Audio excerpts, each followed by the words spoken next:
let's discuss how big business and government got along in the late 1800s.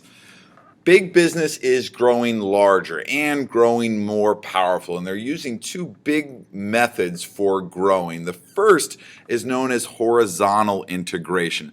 This is where one company would buy as many firms in the same industry as possible.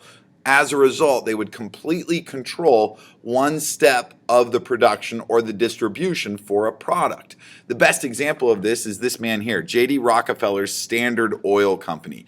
And what he did was bought oil refineries all around the country.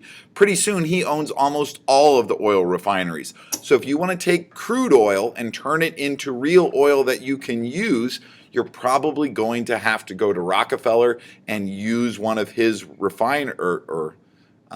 sell your oil to one of his refineries.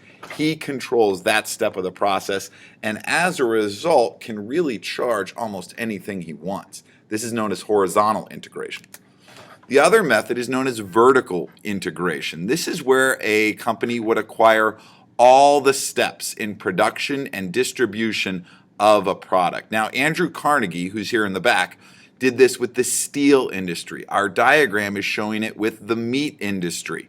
And what this does is drastically reduce the cost that that business has to produce that product. And as a result, with a much, much lower cost, they can dominate the market. They can drive competitors out of business. And once they've done that, they can raise their prices to almost anything they want.